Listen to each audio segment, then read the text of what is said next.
Hello everyone मोर अन्य एटा भिडिओले आपनालोকক स्वागतम जनाइछु। আজি মই খৈছা টেঙা দি গাহৰি মাংস বনাই খাম ভাবিলো আপোনালোককো ভিডিও আকাৰে কৰি দেখাও। যদি হে ভিডিওটো ভাল লাগে তেতিয়া হলে লাইক কৰি দিব। গৰম বহুত পৰিছে তথাপিও গাহৰি বুলি ক'লে যেহেতু ৰৈ থাকিব নোৱাৰি। আহকচোন মই কেনেকৈ বনাইছো তাকে চাও আৰু পাৰিলে ভিডিওটো শেয়াৰ কৰি দিব। এয়া তেল নোহোৱাকৈ বনাইছো দেই গাহৰি মাংস।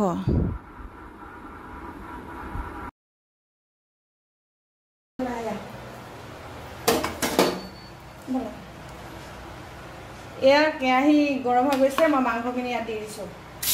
প্ৰথমতে মই তেল নিদিয়াকৈ মাংসখিনি অলপ ফ্ৰাই কৰি ল'ম।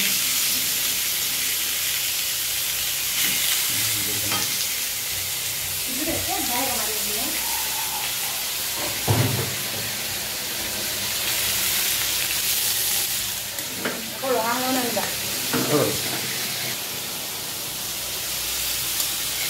এনেদৰে মই মাংসখিনি নিজে নিজে যেতিয়া তেল ওলাব অলপ ৰঙা হ'ব তেতিয়ালে ভাজি থাকিম।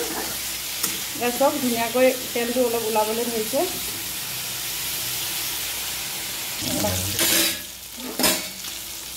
এয়া ধুনীয়াকৈ মাংসখিনিৰ পৰা তেল ওলাই গ'ল। এয়া চব আৰু মই বেলেগ তেল নিদিলেও হৈ যাব। মই এতিয়া এইখিনি কাঢ়িম ধুনীয়াকৈ।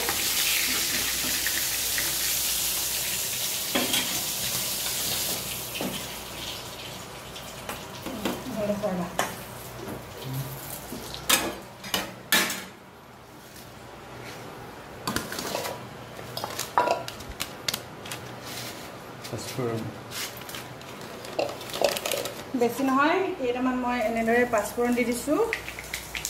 ইয়াত তেজপাত দিলোঁ, ইয়াত পিঁয়াজ দিছোঁ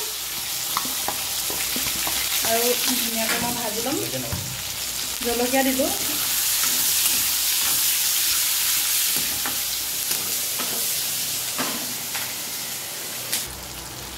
মই পাছত আৰু হালধি নিদিওঁ, এতিয়া ইয়াতে দি লৈছোঁ তেলত। অলপ নিমখ দি দিছোঁ। ধুনীয়াকৈ কালাৰ হৈ যোৱাৰ পাছত মই কাটি লোৱা মই দুটা আলু কাটি লৈছিলোঁ সৰু সৰু। এই আলুকেইটা দি দিছোঁ। মই মাত্ৰ আদা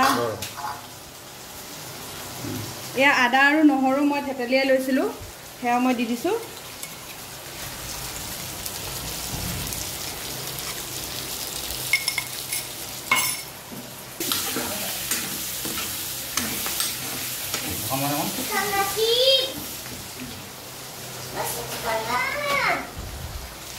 আলুকেইটা অলপ সময় সিজক মই ঢাকনিখন অলপ সময় দি দিছোঁ। এয়া ধুনীয়াকৈ আলু ফ্ৰাই হৈ গ'ল। এতিয়া মই ইয়াত মাংস দি দিম।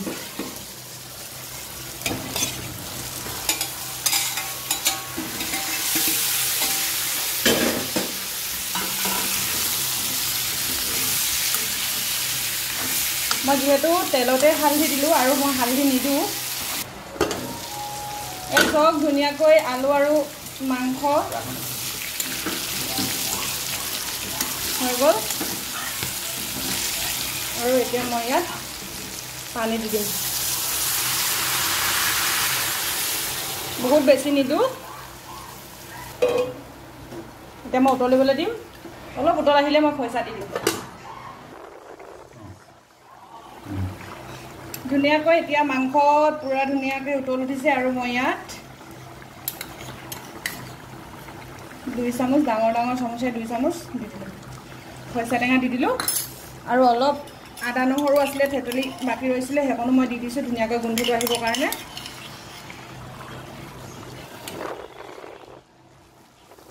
এয়া চাওক কিমান ধুনীয়াকৈ হৈ গ'ল। পানীও শুকালে, কালাৰো ধুনীয়া উঠিলে, আলু সিজিলে আৰু মাংসখিনি চাওকচোন কিমান ধুনীয়া হৈছে। খাবলৈ টেষ্টি হ'ব নিচিনা লাগিছে খৰিচা আৰু গাহৰি মাংস।